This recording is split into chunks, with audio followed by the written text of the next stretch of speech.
My parents called me the dumb one. For 24 years, I heard the words, "You're just not the smart one." My mother forgot my birthday every single year. My father never said he was proud of me. My sister took everything. And then I built an empire in secret. But when I finally confronted them, the person who broke down crying was not the one you expect. My name is Riley, and for 24 years, I was the forgotten daughter. I say it because it is the truth. Cold and hard as the floor of the basement bedroom, where I slept while my sister Emma had a suite upstairs with its own bathroom and a balcony overlooking the pool. I say it because when you hear what happened on my 25th birthday, you need to understand that I did not wake up that morning planning revenge. I woke up hoping, for once, to be seen. But first, I have to go back, way back. I was born 7 minutes after Emma. Twins, but not identical. She came out screaming, pink and perfect, with a full head of curly blonde hair. I came out quiet, with a bruise on my cheek from being pressed against her shoulder in the womb and my cord wrapped around my neck. The doctors said I might have some delays. They said the lack of oxygen could affect my learning. And from that moment, my parents, Margaret and Robert, decided I was the broken one.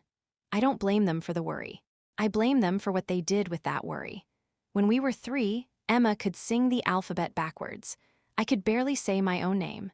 My mother would sit Emma on her lap and read her picture books while I played alone with blocks. When I finally stacked 5 blocks without them falling, I ran to show her and she said, "That's nice, Riley, but look at Emma, she's drawing a flower." Emma's flower was a scribble, but it was the right kind of scribble. By kindergarten, the pattern was locked. Emma was the smart one, the pretty one, the one who would do great things. I was the dumb one, the slow one, the one who would probably end up working at a gas station. My father said that out loud once, at dinner, when I was 6. "Riley, honey," he said, not unkindly, but with a sigh that said everything, "maybe you'll be good with your hands. Some people just aren't book smart." My mother nodded. "Emma's going to be a doctor or a lawyer. Riley, we'll find something for her." Find something for me? Like I was a piece of furniture they needed to place in the right room. I didn't have a learning disability, by the way. I was just slow to warm up. I processed things differently. When a teacher explained a math problem, I needed to see it from 3 angles before it clicked. But once it clicked, I understood it better than anyone. The problem was, no one waited for my click. My parents had already written my ending before I even got to the middle of my story. Emma, to her credit, wasn't cruel. She was just busy, being adored. She learned to play piano at 7, and my parents bought her a baby grand. I asked for guitar lessons, and my mother said, "Let's not waste the money, honey. You'll probably quit." I never asked again. We grew up in the same house but in different worlds. Emma's world was bright and loud and full of praise. My world was quiet and dim and full of maybe next time. When Emma got a B+ on a test, my parents asked if she was feeling okay. When I got a B-, they asked if I had even studied. The answer was always yes. I studied twice as hard as Emma, but my B- looked like failure on me, while her B+ looked like a small stumble on the way to greatness. High school was worse. Emma was a cheerleader, class vice president, prom queen.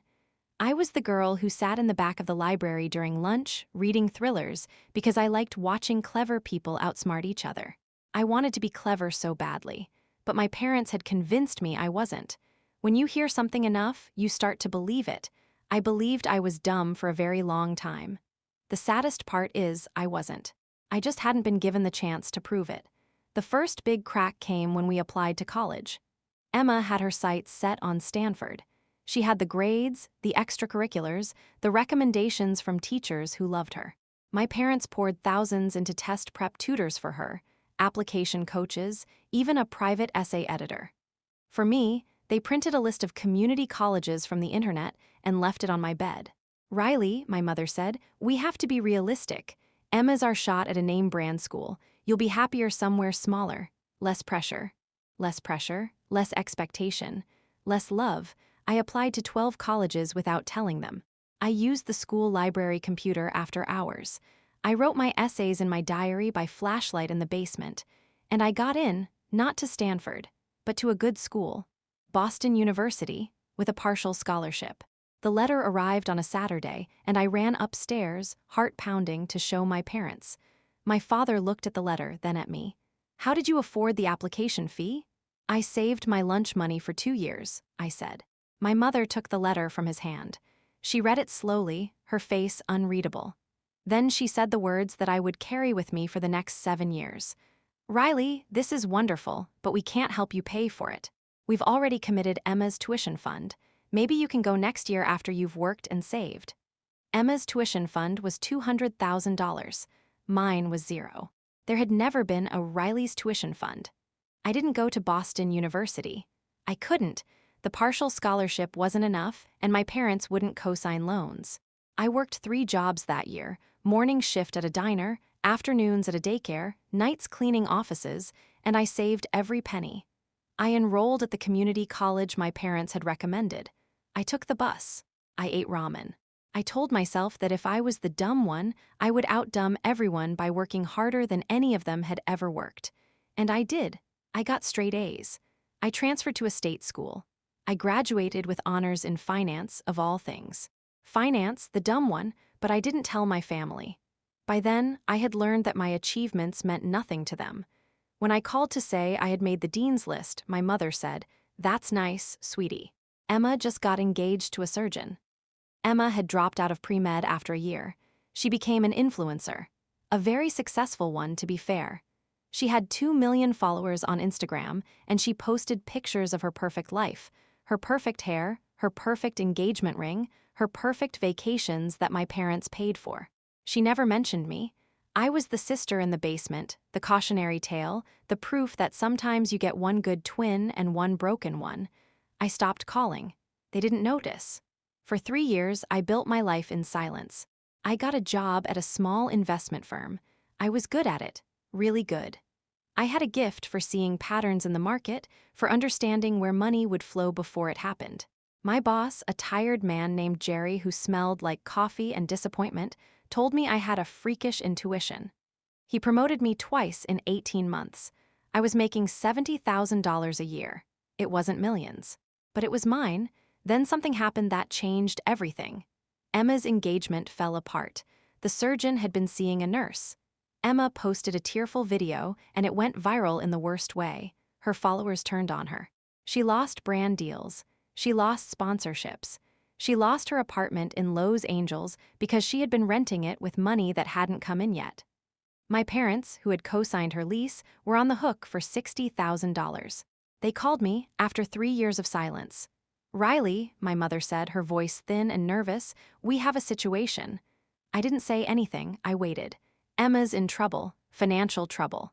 We need to help her, but we've already drained our retirement. Your father's pension won't cover everything. We were wondering if you could maybe lend us some money, just until she gets back on her feet." I had $30,000 saved. Every penny from 3 years of working 12-hour days, of driving a car with no air conditioning, of living in a studio apartment above a pizza place that smelled like grease and regret. $30,000. "How much do you need?" I asked. "50,000, my mother said. "Mom, I don't have 50,000. Can you ask your boss for an advance or take out a loan? We'll pay you back, I promise." They had never paid me back for anything. Not for the birthday presents I bought them with my babysitting money when I was 12. Not for the car repair I covered when I was 19. Not for the $2,000 I sent them when Emma's first business failed and they needed just a little help. I said no. It was the first time I had ever said no to them. The silence on the phone was so loud I could hear my mother's breathing change. She wasn't used to hearing no from me. I was the compliant one, the easy one, the dumb one who didn't know any better. "Riley," she said, and her voice had turned cold, the way it always did when I disappointed her. "If you can't help your own sister, then I don't know what kind of person you've become." I didn't answer. I hung up the phone, and then I cried for an hour, not because I was sad, but because I was angry.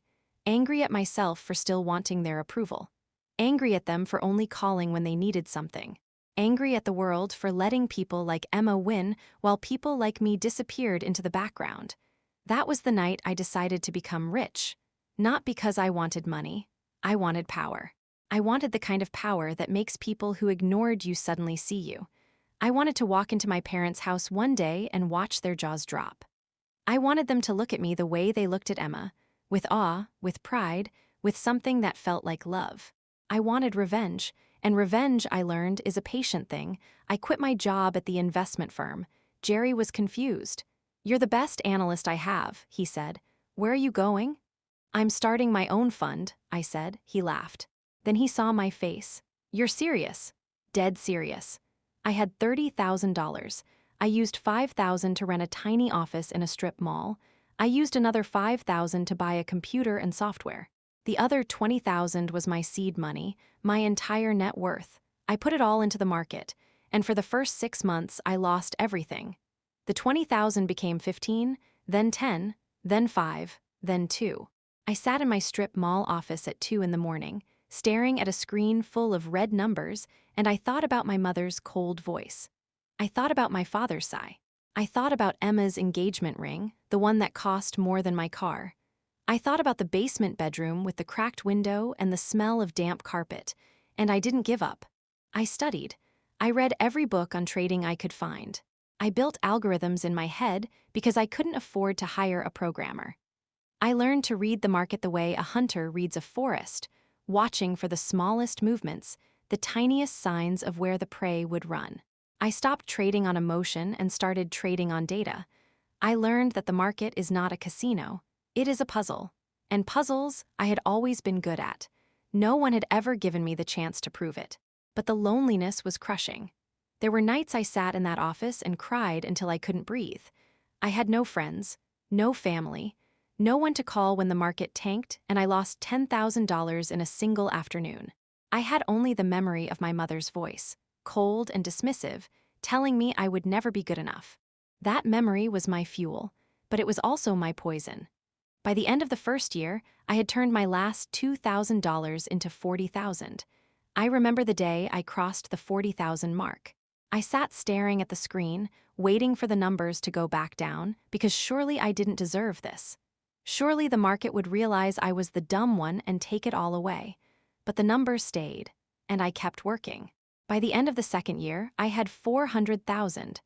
I had started taking on small clients, friends of friends, people who had heard about the girl in the strip mall who could predict market trends. I charged low fees. I delivered high returns. Word spread. By the end of the third year, I had $2 million of my own money and $10 million in client funds. I moved out of the strip mall into a real office downtown. I hired an assistant, a sharp young woman named Chloe who didn't ask about my family. I bought a car with air conditioning. I bought a condo with a view, and I still didn't tell my parents. I was waiting for the perfect moment. Waiting for a time when my revenge would land like a bomb, not a firecracker. I checked on them from a distance. My mother had taken a part-time job at a department store. My father's health was failing, high blood pressure, bad knees, the weight of a life spent worrying about money. Emma had moved back into their house. Her new podcast was failing. She had stopped posting on Instagram. She had gained weight and cut her hair short and looked, in the photos I found online, profoundly sad. I felt nothing. That's what I told myself. I felt nothing for them. They had made their choice. They had chosen her. And I had chosen myself. But at night, alone in my condo with the city lights outside my window, I felt everything. I felt the ghost of the little girl in the basement. I felt the ache of every forgotten birthday. I felt the weight of every word my parents had ever spoken over me. And I wondered if revenge would ever be enough, or if I would stand in front of them with $50 million and still feel empty. The answer came on my 25th birthday. I woke up that morning to an empty apartment. No calls, no texts, no cards in the mail. My parents had forgotten again. Emma had forgotten again. I checked my phone 3 times, as if the silence might be a mistake. But it wasn't. It was the same silence I had known my whole life. I got dressed. I put on a simple black dress, no makeup, my hair pulled back. I wanted them to see me. Not a version of me dressed up for their approval. Just me, Riley, the forgotten one. I drove to their house. It was a 2-hour drive, and I spent every minute rehearsing what I would say. I would walk in. I would show them the check. I would tell them everything I had done. I would watch their faces crumble. And then I would leave, and I would never look back. That was the plan. But when I pulled into the driveway, something happened. The house looked smaller than I remembered. The paint was peeling. The lawn was overgrown. A pile of mail was spilling out of the mailbox. My father's car, the one he had driven for 20 years, was parked at an angle in the driveway, a flat tire on the passenger side. This was not the house of my childhood. This was a house in decline. A house of people who had made terrible choices and were paying the price. I almost turned around. I almost drove away. But my hand was already on the door handle, and my feet were already on the cracked pavement, and before I knew it, I was knocking. My mother answered. She looked older than I remembered. Thinner. Worn down. Her hair, once a glossy brown, was now streaked with gray and pulled back in a messy bun. She was wearing a department store uniform, blue polo shirt, khaki pants, and she looked exhausted. "Riley," she said. Her voice was flat. Not surprised, not happy, just flat. "It's your birthday, I almost forgot." She had forgotten. Every year she forgot. Emma's birthday was a party. Mine was an afterthought. "Hi, Mom," I said. "Can I come in?" She stepped aside, and I walked into the living room. My father was in his recliner, watching a golf tournament. He didn't look up. Emma was on the couch, scrolling through her phone. She glanced at me, then back at her screen. "Hey, Riley," she said. "You look tired. Still working at that pizza place?" I had never worked at a pizza place. She didn't know that. She didn't know anything about me. I sat down in the chair across from them. The same chair I had sat in as a child, listening to them praise Emma while I ate my dinner in silence. The same chair where I learned that I was the dumb one. The same chair where I stopped believing in myself. "I have something to tell you," I said. My mother sighed. "Riley, if this is about money again, we can't—" "It's not about money," I said. "Not exactly." I reached into my jacket pocket and pulled out a folded piece of paper. It was a cashier's check. $50 million. The balance of my personal trading account after 4 years of work. $50 million that I had earned by being smarter than everyone who had ever told me I wasn't smart at all. I unfolded the check and held it up so they could see the number. My father looked up from the golf tournament. His eyes went to the check, then to my face, then back to the check. He blinked. "What is that?" "It's a cashier's check," I said. $50 million, my money, from my trading fund? Emma laughed. It was a sharp, mean laugh. "You don't have $50 million, Riley. You can't even afford a car that doesn't smell like French fries." "I don't work at a pizza place," I said. "I never did. I run a private investment fund. I've been doing it for 4 years. Last year, my returns were 400%. I have 52 clients, each with a minimum investment of $1 million.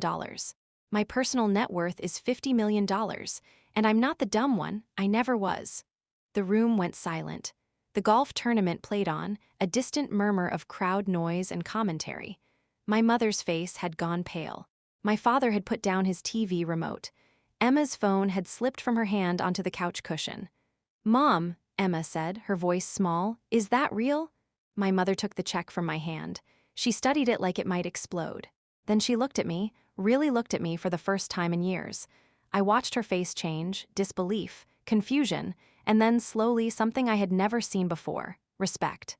"Riley," she whispered, "how?" "I learned," I said. "I studied, I worked. I did everything you said I couldn't do, and I did it without you, without your money, without your help, without your belief." Tears were forming in my mother's eyes. She reached for me, but I stepped back. "You gave Emma everything," I said. "Every dollar, every opportunity, every chance. And you gave me nothing. You called me dumb. You called me slow. You told me to be realistic. You told me to lower my expectations. You told me that I would never be as good as her, and you were wrong." My father stood up. His face was red. "Now wait just a minute, young lady. We did the best we could. You were a difficult child. You had special needs. We didn't want to set you up for failure." "You set me up for failure by not believing in me," I said. "You set me up for failure by giving Emma everything and me nothing. You set me up for failure by making me feel like I was less than her every single day of my childhood. And I still won without you." Emma was crying now. Soft, silent tears. She looked at me with an expression I couldn't read. Jealousy, maybe, or shame, or both. "What do you want, Riley?" she asked. "Do you want us to say we're sorry? Is that why you came here?" I looked at her. My twin sister. The golden child, the one who had never wanted for anything. The one who had never been told she wasn't enough. "No," I said. "I came here to show you what you missed." I came here to show you that the daughter you threw away is worth more than the daughter you kept. I came here to give you a gift." I took the check back from my mother. I folded it carefully, the way you fold a letter you don't intend to send. "I'm not giving you this money," I said. "That's not the gift. The gift is this. I'm going to walk out that door and I'm never coming back. I'm going to live my life. My beautiful, successful, happy life. And you're going to live yours. You're going to sit in this house and wonder what could have been. You're going to see my name in the news and know that you had nothing to do with my success. You're going to die knowing that you chose the wrong daughter." My mother let out a sob. My father sat back down in his chair, suddenly looking very old. Emma buried her face in her hands. I turned and walked to the door. My hand was on the knob when my mother spoke. "Riley, please, we made mistakes. We know that now. But we're still your family. You can't just walk away." I turned around. I looked at her. At the woman who had called me dumb, who had given my sister a tuition fund and me a list of community colleges, who had forgotten my birthday every year but never forgot Emma's. "Watch me," I said, and I walked out the door. The driveway was cracked and weed-choked. My car was parked at the curb, the same old sedan with no air conditioning. I got in and sat there for a moment, my hands shaking on the steering wheel. I had done it. I had said everything I had wanted to say for 25 years, and it didn't feel the way I thought it would. I thought I would feel powerful, victorious. Vindicated, I just felt sad. My phone buzzed, a text from Emma. I almost deleted it without reading, but something made me open it. "Riley, I know you hate us. You have every right to, but please come back inside. Dad is crying.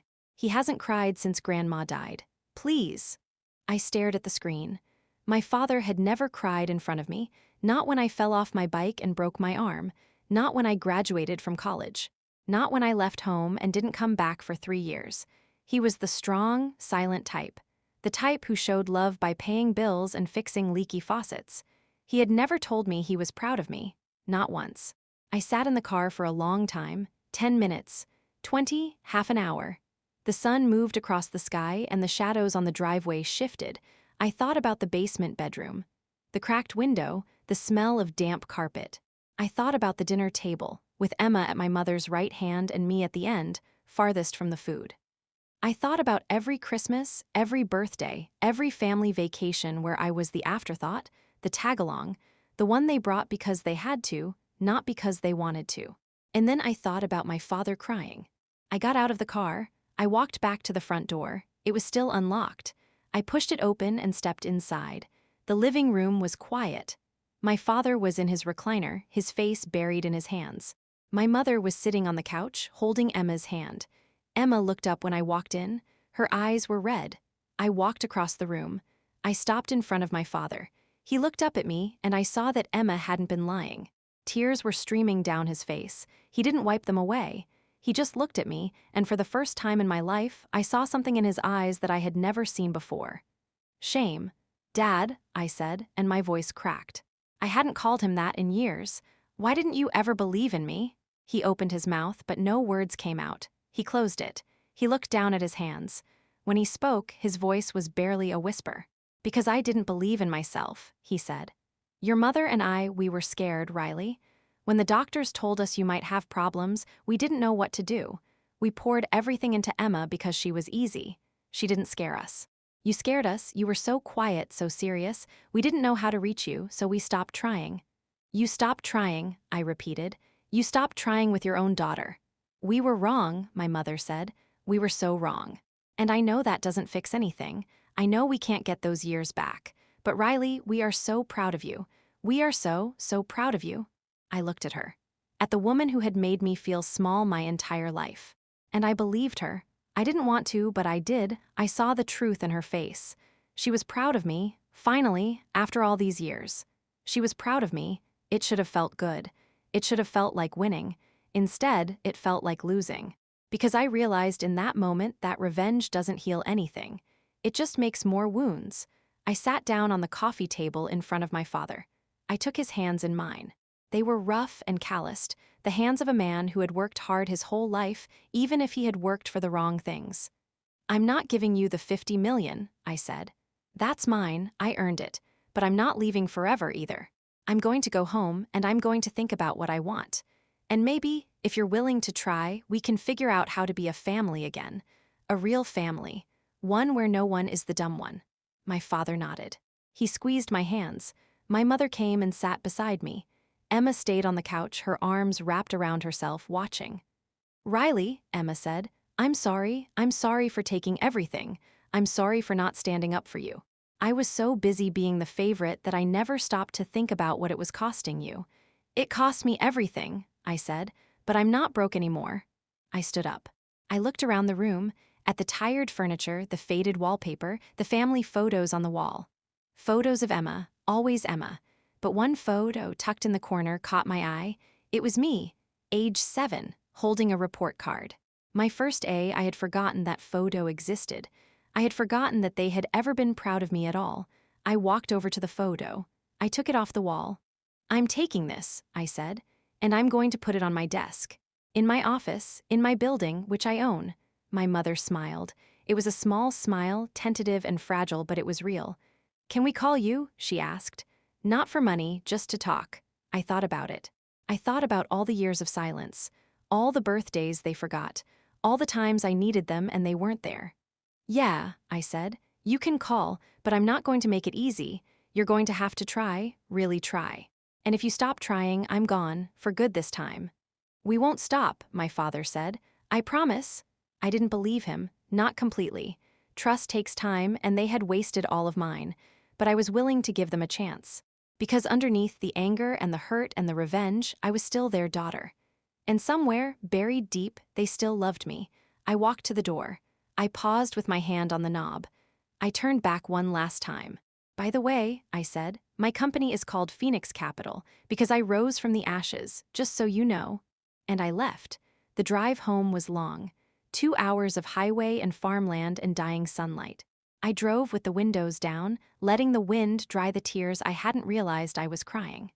The photo of 7-year-old me sat on the passenger seat, watching me with my own eyes.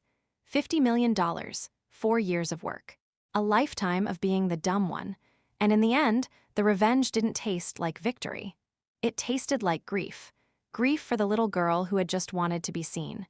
Grief for the parents who had been too afraid to love her properly. Grief for the sister who had been given everything and still ended up broken. But grief, I learned, is not the end. Grief is the beginning of something new, something real. Something that doesn't need revenge to feel whole. I pulled into the parking lot of my office building, not the strip mall anymore. A real building, with my name on the directory and a security guard who nodded when I walked past. I took the elevator to the 7th floor. My assistant, Chloe, had gone home for the day. The office was quiet. I sat down at my desk. I put the photo of 7-year-old me in a frame and placed it next to my computer screen. And I got back to work. Because the market never sleeps. And neither do daughters who have finally learned their worth. 3 months later, my parents came to visit. They drove the 2 hours in their old car, and they showed up at my office with a pot of my mother's terrible chili and a cake that said, "Happy Birthday, Riley" on it, even though it wasn't my birthday. Emma came too. She had started a new podcast, not about wellness but about failure. About what happens when you lose everything and have to start over. It was surprisingly good. Authentic. Real. I ate the chili. It was still terrible. But I ate it anyway. And when my mother asked if she could see the rest of the building, I showed her. The trading floor with its wall of screens. The conference room where I met with million-dollar clients. The private office at the end of the hall with my name on the door. Riley Harper, founder and CEO. She stood in front of that door for a long time. Then she turned to me and she started to cry. "I'm sorry," she said. "I'm so sorry for every time I made you feel small. You were never small, Riley. You were always big. I was just too blind to see it." I put my arm around her. It felt strange, like putting on a coat that didn't quite fit. But maybe it would fit someday. Maybe with time and effort and forgiveness, it would fit just right. Emma hugged me next. She was taller than me, even though we were twins. She always had been. But standing there, in my building, with my name on the door, I didn't feel smaller than her anymore. I felt equal, maybe even a little taller. "Thank you for giving us another chance," Emma said. "I didn't give it to you," I said. "I gave it to myself, because I deserve a family that loves me, even if it took them 25 years to figure out how." My father hung back. He was never good with words, but he handed me an envelope. I opened it. Inside was a card, a birthday card, for my 25th birthday, 3 months late. Inside, in his shaky handwriting, were 4 words: "I am proud of you." I looked up at him. He was crying again. I had never seen a man cry so much. But maybe that was okay. Maybe crying meant he was finally feeling something real. "Thank you, Dad," I said, and for the first time in my life, I hugged my father, really hugged him, and he hugged me back. That was 3 years ago. Today, I am 28 years old. Phoenix Capital manages over $500 million. I have a penthouse apartment with a view of the river. I drive a car with air conditioning. And I have a family, not the perfect family. Not the family I dreamed about as a child, sitting in that basement bedroom with the cracked window, but a real family. A family that fights and apologizes and tries again. A family where no one is the dumb one anymore. Emma's podcast is in the top 50 on Apple. She interviews people who have failed and rebuilt their lives. She interviewed me last year. The episode was called The Forgotten Twin. It got 5 million downloads in the first week. My parents still live in the old house. They're fixing it up slowly. I helped them pay off the second mortgage, not because they asked, because I wanted to, because revenge, I learned, is a heavy thing to carry, and forgiveness is lighter. The $50 million check is framed on my office wall. People ask me about it sometimes. Clients, journalists, curious strangers, I tell them the story, all of it. The basement bedroom, the dinner table, the community college, the strip mall office, the night I lost everything and decided to keep going anyway. I tell them about the moment I walked back into that living room with the check in my hand, how I watched my parents' faces change, how I felt the weight of 25 years lift off my shoulders, how I realized, in that instant, that the revenge I had planned was never about money. It was about being seen, and in the end, I was seen. Not because of the 50 million. Because of the girl who earned it. My name is Riley, and I was never the dumb one. I was just waiting for my chance to prove it.